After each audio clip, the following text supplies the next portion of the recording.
We are officially live. Welcome one and all to our live stream of our short film Crosswalk. I am Carl Storm, producer, writer. With me here is Justin Coloma, our director, writer, producer. We're very happy to have you guys here. Would you like to introduce the great Martin Olson? Oh my God, the great. The great Martin Olson, ladies and gentlemen, is joining us. He is a award-winning writer. Wow. Best-selling, New York Times best-selling author. Best-selling author. And he graciously graced us with his performance on our film. Well, I was just a mere actor in this, and I thought it was amazing. And so I'm so glad that you guys actually finished it. Oh, there's Bret. I see Bret Harrison waiting to come in. So Bret Harrison's on the horn. Bret's on the horn. Bret Harrison in the house. Hey, here we are. What's up, dude? How are you? Hey, buddy. How's it going? It's good to see you, man. You too. This is nice to be on a Zoom that doesn't involve 20 kindergartners. Yeah, I agree completely. Yeah, I mean every day. Well, not every day. 3 days a week, 11 o'clock. Wow. It's crazy. I mean, Wyatt is certainly learning how to work a computer now. So I guess that's good. Yeah, and the teachers are also learning to use them apparently. Yeah. Well. The mute button could definitely be used a little more often. No kidding. Indeed. How are y'all? Well, I can't wait to do this premiere. Yes. Well, ladies and gentlemen, in case you don't know, this is Bret Harrison, our lead actor in our film Crosswalk. We're honored to have him here, gracing his presence on our live stream and on the film itself. He did a fantastic job, and thank you, Bret, again for being here. Thank you guys. Bret, you want to maybe talk about how you came upon this short film and being a part of it? I've been friends with Justin. Justin shot my wedding years and years ago, but we got in contact. I think I reached out to Justin, and we started talking about You were working with Justin, and we started talking about another project called Bad Content. Yes, we and one thing led to another, and we kept meeting up, and then Justin reached out to me and said that you guys had this goal of doing one short a month for the next 12 months, and I was just that right away. I was like, I love everything about that. I don't know what that is, but I just love people that continue to work on their craft. I still, well, not currently because of COVID-19, but I'm a fan of jumping in, doing plays, acting class. I think you can always get better. So when you guys sent me this short, I didn't even read it, and I said yes, I'm in. So and thankfully I did read it, and then I was like, oh yes, I'm double in. So. Was this a different type of script for you to work on compared to stuff you normally do? Yeah.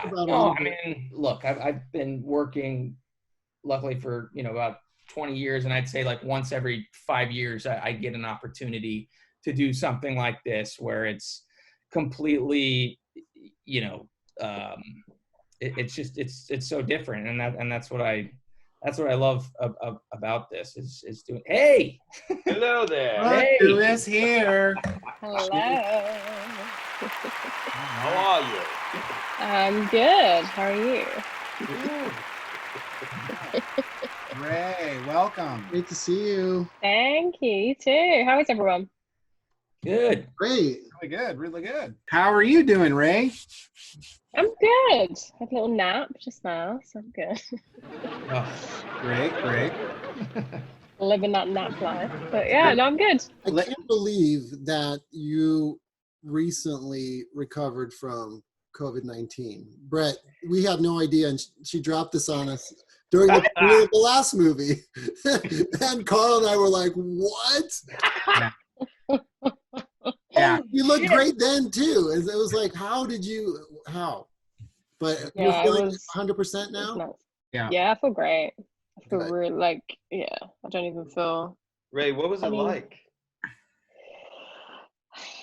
Sounds really dramatic, but like the fact that I was thinking about doing a will, I was like, Really? Wow. I Oh my was God, like, you poor baby. what would I? Do you know what I mean? I was like, I don't have a will. Like, who would I leave things to? Like, it was Wow. crazy. I honestly felt like death. I felt like I was a zombie. Like, even just going to the bathroom was like, Wow. every time I would sit up, I would kind of like, it's more the nauseous feeling and the nausea and the fainting. And then obviously I couldn't breathe. My friend, one of my best friends out here, her husband is kind of a doctor, I guess, but like I rang them one time and I had such a like, I guess, panic attacks. I couldn't breathe, and I was like, "Is this it? Am I dying?" Oh my You know. God. And what if I can't get to the hospital quick enough and all that kind of stuff? And they calm me down. But after the fact, they actually, at the time, they're like, "No, you're fine." And then later on, weeks later, they're like, "No, we actually were really worried about you. Like, you sounded like you were dying, like awful." Wow. I just couldn't breathe. It was very like just taking little sips. Couldn't look at a screen. I couldn't do anything. TV, like phone, just made me want to puke. Do you know what I mean? I didn't eat. I was just, yeah, it was fun. It was a fun time. Yeah, Wow. the breathing, and then on top of that, the anxiety. You know, I Because can't. everything you hear in the news, yeah. So I was like, it's it. It's because they're like, you know, my doctor was like, just go. If you really can't breathe, you need to go. And then I was like, well, can I not really, you know, I just didn't know like the level of how bad it had to get, I guess. I know the psychological impact was huge because it was such a fearful thing. And so every cough and every little tick in your throat, you think, am I dying, you know? Right. And they're like, well, there is no cure. So you're supposed to say that as well. You're like, That's right. you know, my doctor's like, so just, you know, just relax and ride it through. And I'm like, great, okay, cool. Mm-hmm. So there's that as well. There's kind of like going through your head. You're just like, well, what do we do now? Well, thank God you didn't croak, baby. Yeah.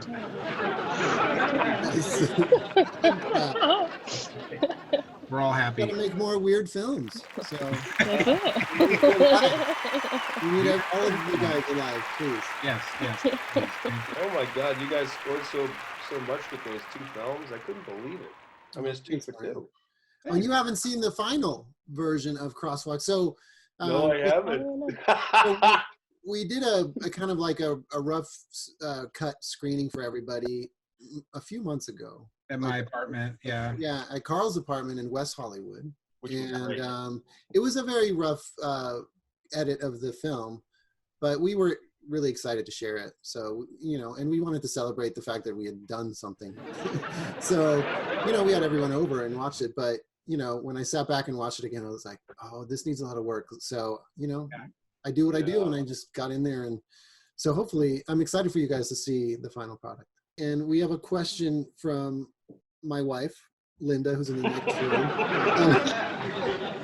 And Carl, she has a question for Carl. Oh, what's Carl, the art? Yes. What is the art next to you? I love it. Yes, the art next to me is I took a couple art classes last year, and this was from my figure drawing class, and it's one of my favorites because it's the first time I used pastels. And so I kind of set it up because I want to do something more with the background. So there was 2 different versions. I have one that's just basically charcoal essentially, and then the other that's all pastels, and I was really proud of it, you know, and as a novice artist myself, and so I wanted to see what more detail I could put into it. So that's the art. That's the artwork right next to me, and thank you for acknowledging it, Linda.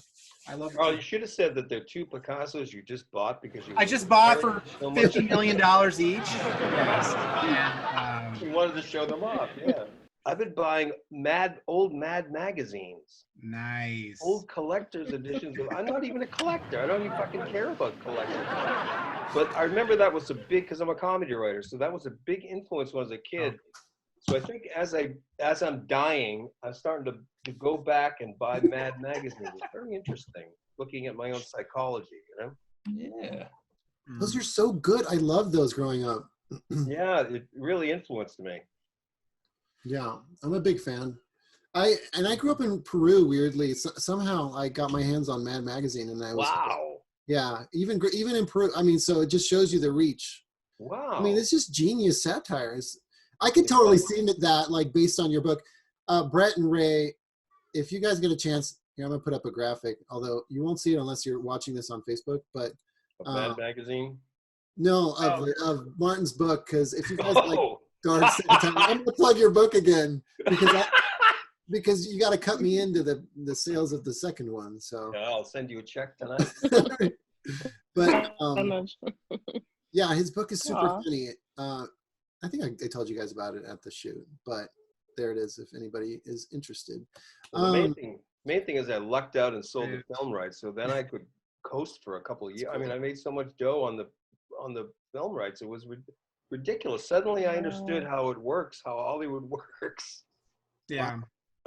Is there ever going to be a film, you think, or? No, it was shelved because there was another, when it was bought, there was another Demon Hunter script out there, because our script was up there, but it was Constantine. And then that got made. It was with Warner Brothers, so they picked that. The Keanu Reeves one? Yes. Yeah. You know, I mean, it might just be my opinion, but I think they picked the wrong one. Do we know how long this is going to go on for? Does anyone know? This is a 4-hour event. No, I'm kidding. Like 4 hours. No, I'm not talking about this. I'm talking about Corona. Sorry. Oh, Does anyone know, Corona. like, what? Sorry, I'm like. That's I know actually no a good one knows, question. but like. Actually, we have Dr. Anthony Fauci joining us right now. I'm kidding. Oh, Chris is joining us, though. Justin, wouldn't that be? What's up? Look who's here. Hello, Chris. How are you? Look at this. Ladies and gentlemen, this is our cinematographer, Chris Lanier. Chris, you look My like you're in a question answered. casino, like you're in Las Vegas.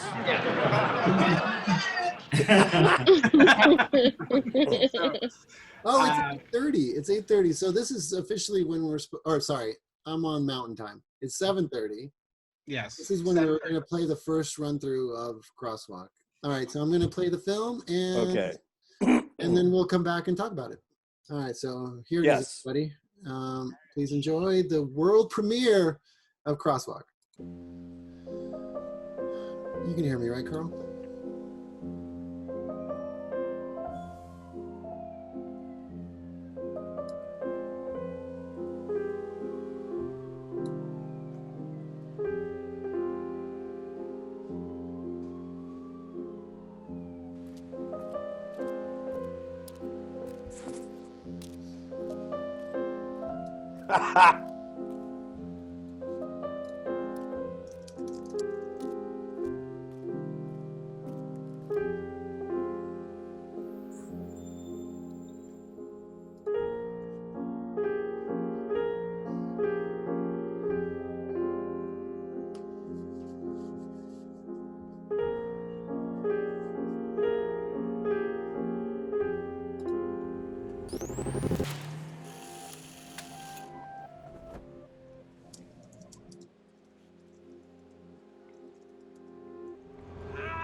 Oh.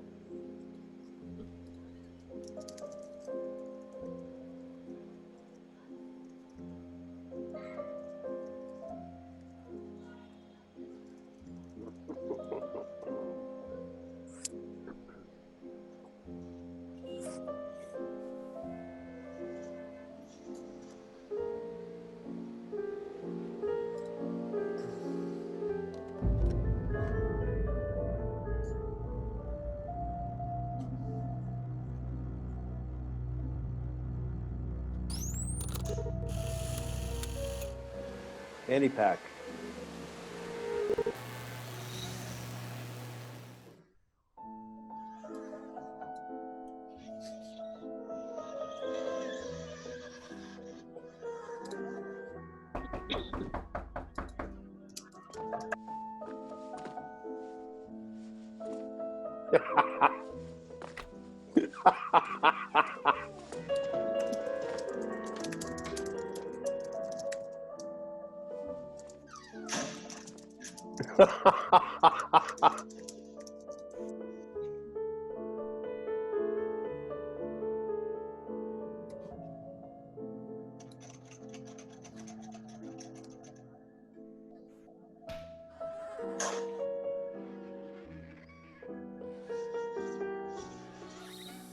Oh.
Okay, guys, if you hear me,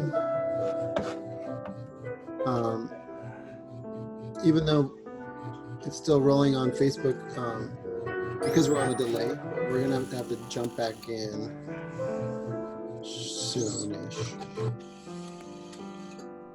Whoa. Give you a heads up.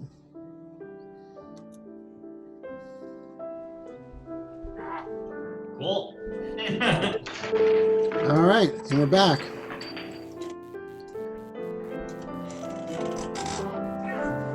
Great. So some,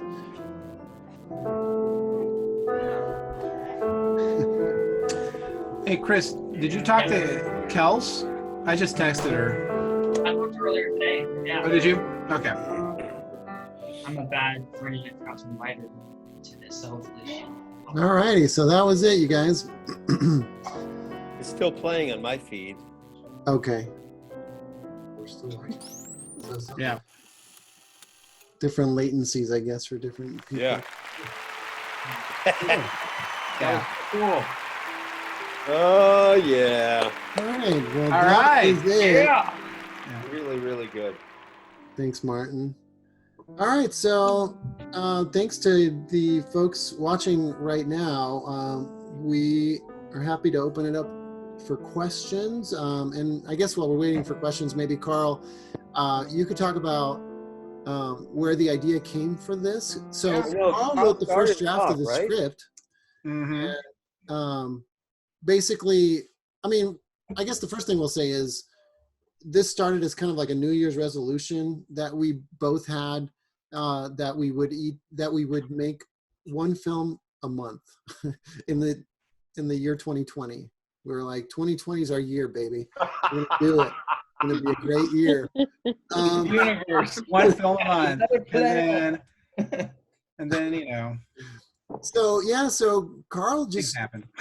yeah, Carl started writing a bunch of concepts Yeah. and sending to me at work, every day. And Yeah, I was kind of leaning into like sort of surrealist ideas I had floating around, and then one kind of just kept coming back, and it was this crosswalk idea that, like, I mean, Justin Justin and I put like keywords and like, maybe this will like sort of spur sort of creativity in our writing, and then I kind of wrote this thing, and it was kind of this weird surrealist sort of, I guess, exploration of the male gaze, more or less. And What do you mean, male gaze?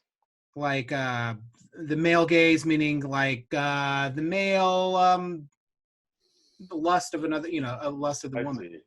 Exactly. So there's whole fields of like gaze theory and stuff like that, if you want to get cultural studies or whatever. But this was more of just a kind of a surrealist take on it, and kind of tipping our hat to some of our creative heroes, i.e. like David Lynch, Louis Buñuel, and others. And so I kind of wrote up the first draft of it and gave it to Justin for him to read. He loved it, and then we kind of just like developed it further from there, and then we got to this point. So, yeah. Then you called Chris. Then we called Chris. Yes. Yeah. Absolutely. So. Yeah, I mean, that's right. I guess the thing I really liked about it, and the original script was a little bit, it wasn't too different. It was the main idea was that like you had a male, I guess, in some way lusting after a female, which is like the premise of like every movie ever made. But yeah. like, or every, it's such a universal theme, but like Carl put a twist on it that I thought was really funny. Like he subverted it in a way that like the gaze itself, like, the desire itself kept causing things to change in a way that like kept putting the main character off kilter. So the whole thing is supposed to feel like kind of like a weird dream, right? Like it's surrealist cinema. It's not supposed to be like a literal story. These events aren't necessarily like a real thing that's happening, but it's more of something that's happening in our hero's mind. So, yeah. And we're both fans of that kind of cinema. Like he said, we're big fans of Buñuel and David Lynch. What's your favorite David Lynch movie? That's a good question. I mean, I would immediately go to Blue Velvet, and then as my number. I mean, I love them. I mean, I have a love for all of them, but that's probably my first love. Yeah. I would say my first love is Twin Peaks, even though it's not a film. Well, I mean, consider yes. it a filmic work. Yes. I think Twin Peaks is my favorite work of his. Yeah, Blue Velvet's genius. You know what? Oddly, Mulholland Drive is my favorite for weird reasons. It's odd. Yeah, which was originally developed as a pilot. I believe. Yeah, Mulholland Drive was. Yeah. Wow.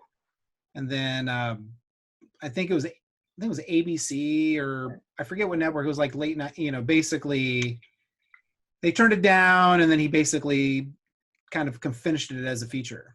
How could they fucking turn it down? Are you serious? I don't know. This is like, I don't know. I don't have the answer there, but wow. I know it was originally developed as a pilot. Wow. Yeah, for like actual show, which is like the thought of like Mulholland Drive being a TV show. Really? I can see it, man, because it's kind of episodic. Yeah.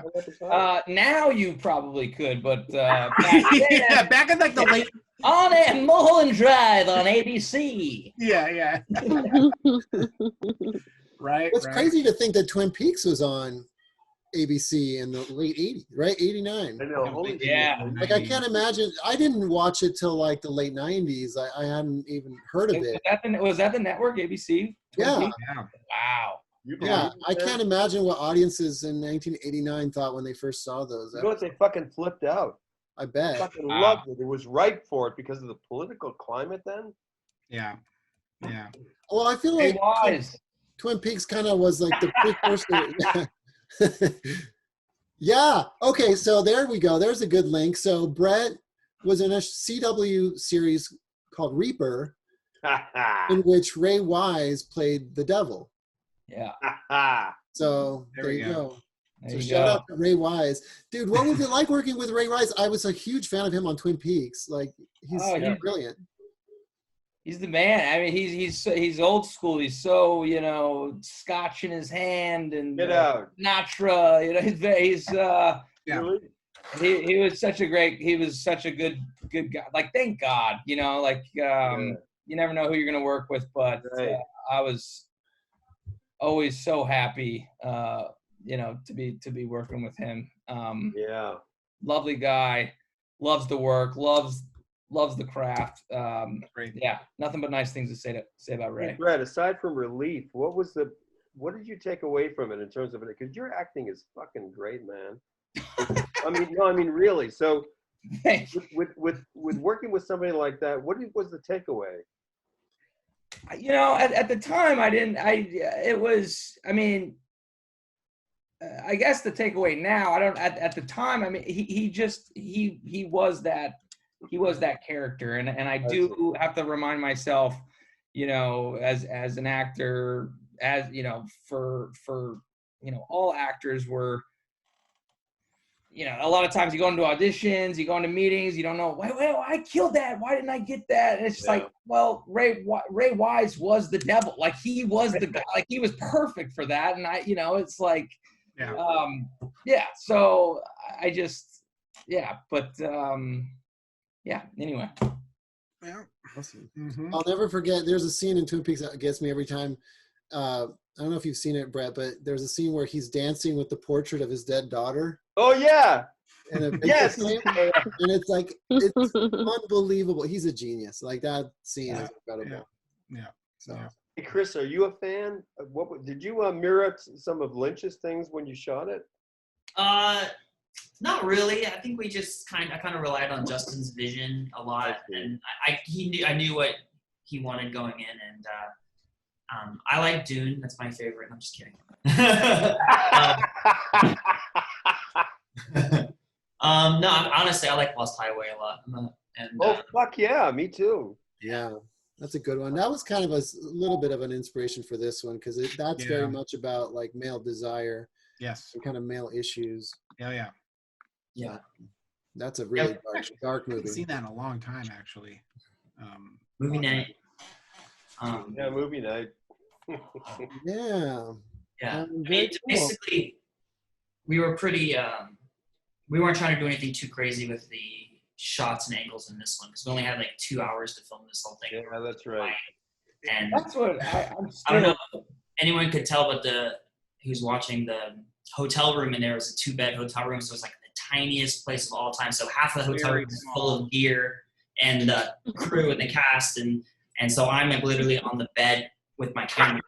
Like I love how like originally you were gonna bring like a grip with you to help you, and then a guy like called out sick or whatever, and then when we got to the hotel, we're like, I'm so glad that guy did not come. Oh, there's no room. There's no room. Hey, Chris, wasn't it you that said there was as we entered the room, there was an odor?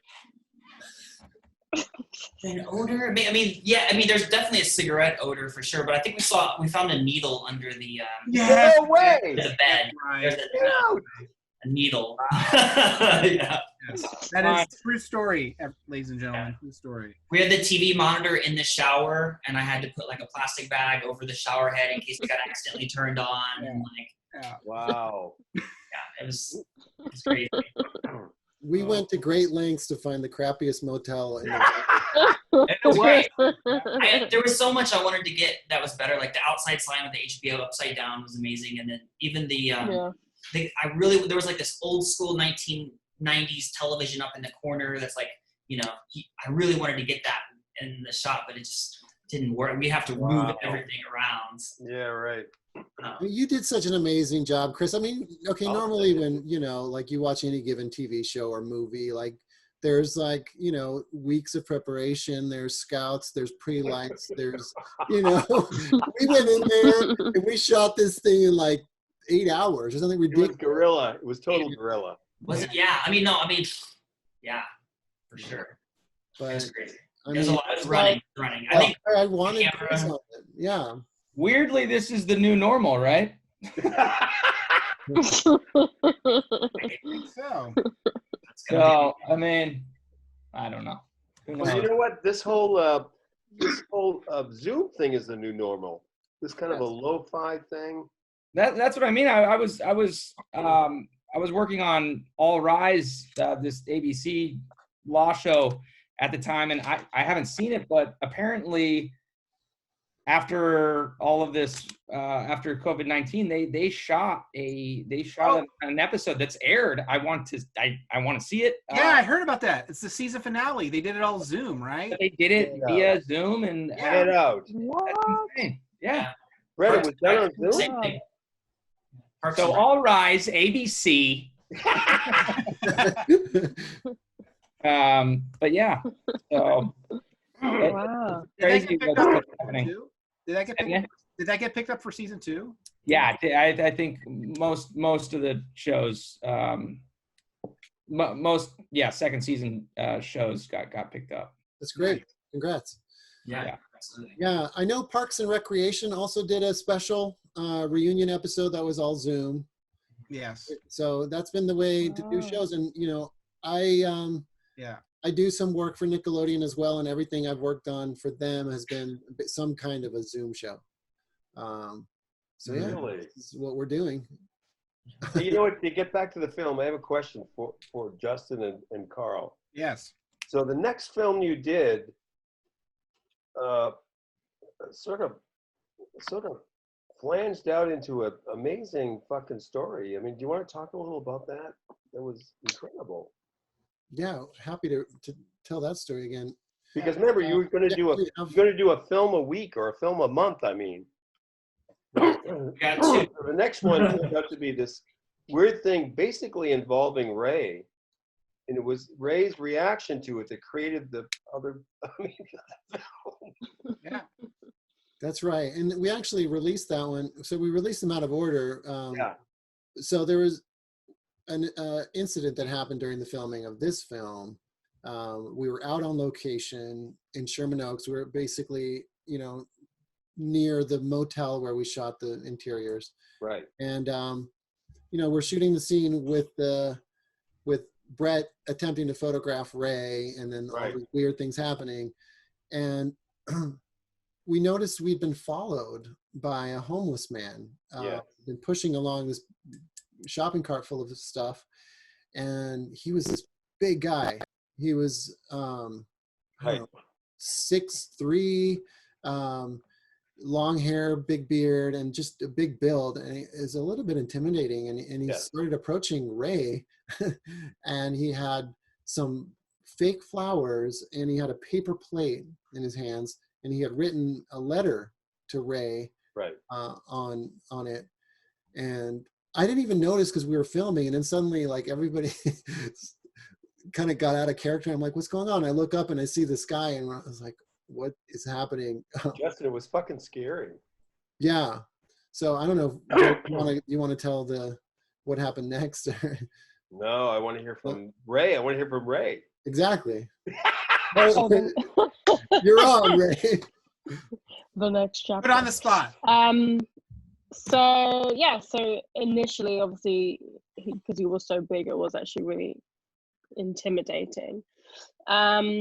Justin swooped in, and then, like, he just wanted to give the flowers to me. And Justin was like, yeah, like, I promise I'll give you know what I mean? She'll get them. And then we continued filming, and I could see the corner of my eye because I was looking his way, and I could see him writing like another letter and thinking of what he was going to write and what he was going to put. Yeah. So cute. And then, yeah, we wrapped up, and then we were walking back to the motel, and then he kind of followed us. And because I'd already seen him, it wasn't like I wasn't, you know, caught off guard. I could see what he was doing. And then so I accepted the letter. And yeah, it was pretty sad, the letter, because his mum had died, and then he said that he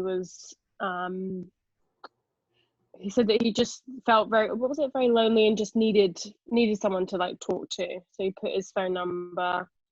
But he said obviously there's no way for him to charge it. It was very like kind of broken up. But yeah, he wasn't in a good way. I needed someone to talk to. Dude, you are so modest. Like, Like, you were the sweetest fucking person. Because we don't know each other, and I fucking loved the way that you responded to this homeless guy's fucking entreaty. He got my heart. Yeah, I definitely teared up on the way back, and I was like, because you just. And then Justin and Carl got together and wrote a second film based on that incident. Yeah. Right. We did. We just don't know what people are going through. Do you know what I mean? We don't know what the next person's going through. Like, especially he's in that situation. We don't know how he got there.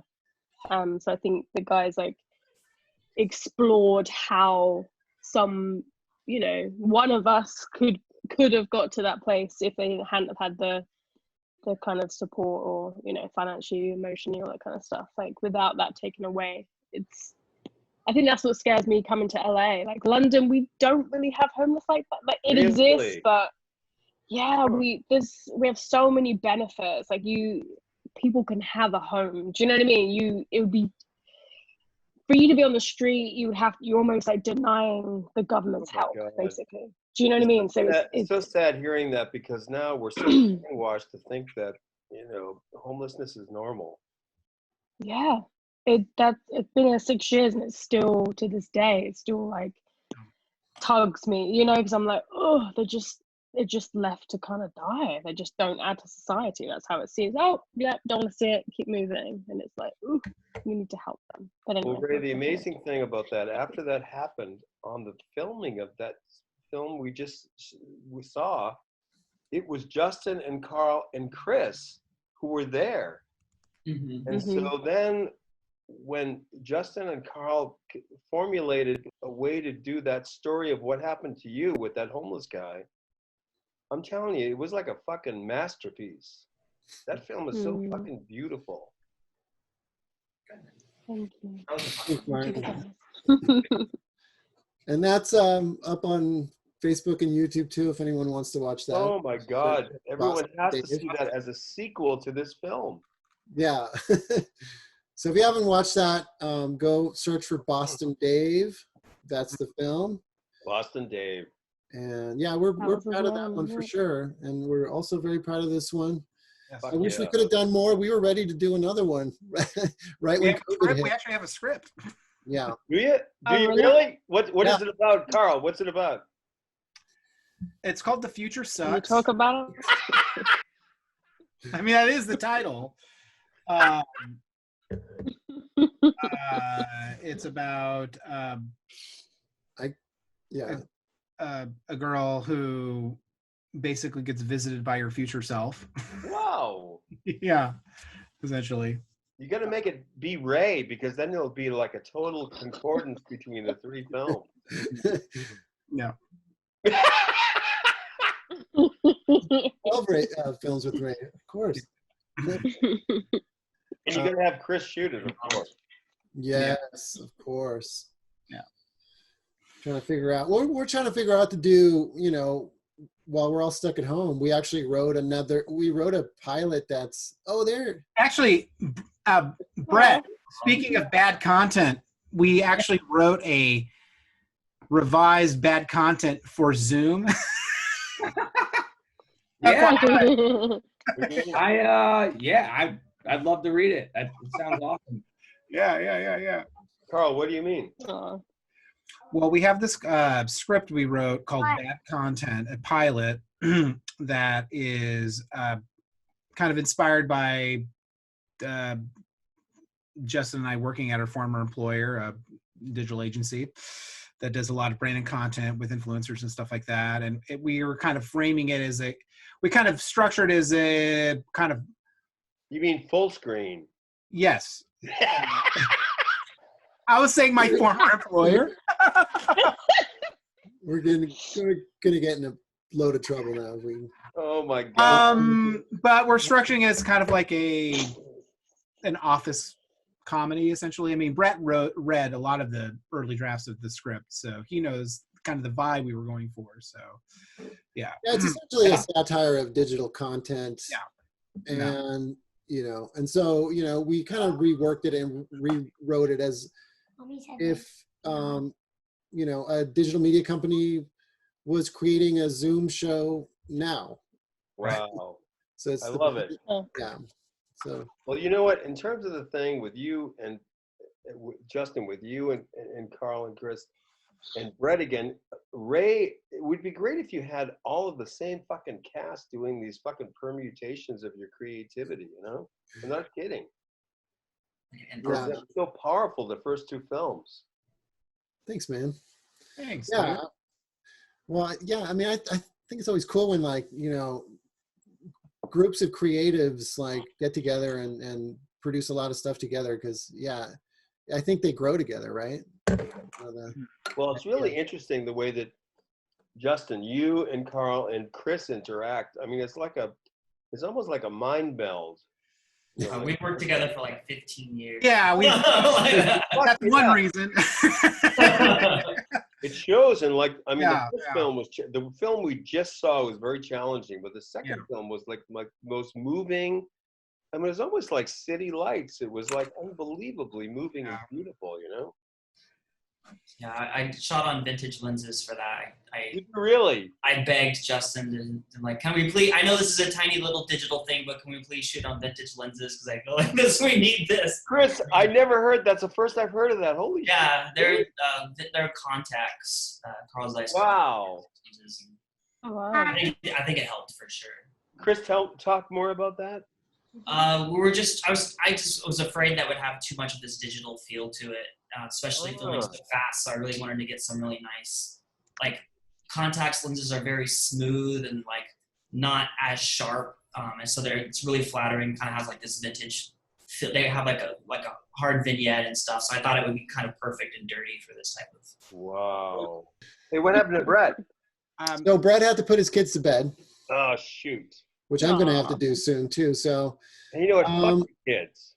I have a question. Paul or Justin, if you feel comfortable with answering it, I know it's your art, but does the banana have any connotation or any, like, where does the bananas come? Yeah, good question. Yeah, I think we're going to leave that up for the audience to interpret however they would like.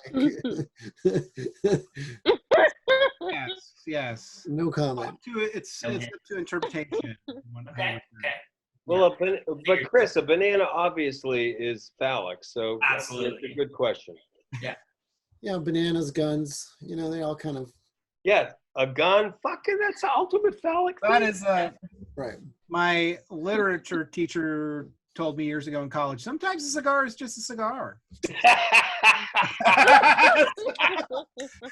Oh, what was that from, though? That was a quote from something. Is that from Freud? That's Sigmund Freud. Is that Sigmund Freud? So I'm quoting Sigmund Freud because my lit crit teacher in college told me that. So yeah. So right. But I think that's true nonetheless. But we'll let you decide. But well, you know what? It really is meaningless because the whole thing is the first two films are one film. Mm-hmm. This film is fucking great. Yeah. But the second film with the first film is fucking a masterpiece. It's like unfucking believable. I mean, I can't wait to hear what you do for the next thing. And I'm hoping it's with Bret and Ray, you know? So, I mean, in other words, it's a permutation of this fucking incredible thing that you created by chance? I mean, yeah, that's right. Oh, sorry. It was by chance because of what happened during the first shoot. Yeah, absolutely. And Martin, you should be my agent. Chris should be the leader of the third film and should suggest what fucking happened because he was like the only one who had to actually be the guy. Chris had to actually be the guy in the moment that fucking captured everything. Chris should be the leader of the third film. Well, I just pressed record and That's point. what fucking happened. He was the only one who had to actually. Someone turn their volume down. Sorry, we're hearing the delay. guy in the moment that captured everything. Yeah, so I guess we should probably wrap this up soon. Oh, You gotta mute me. I just realized our sound is... Justin, you gotta mute me. All right. Yeah. I can't do it here. There we go. So Bret had to put his kids to bed. You guys couldn't hear that part because I messed up the sound when we came back in the movie. And to recap, Carl and I are insane, and we're very grateful to everybody who was a part of this and to everybody who watched. Yes, thank you. Thank you, everybody, for watching. Thank y'all for stopping by. Taking time out of your COVID schedules to watch. Yeah. Chris, Ray, Martin, thank you guys so much. Yeah, I have this suggestion. I feel like people should write their interpretation of what they felt here in the comments of this, and like so you can start a little dialogue and discussion about what this means to you. So. Yes, that's great. That's great. Good call, Chris. Thank you. All right, guys. Hope you enjoyed, and we're gonna call it a night. Good night, guys. All right. Thanks, everybody. You. Thank you. Bye.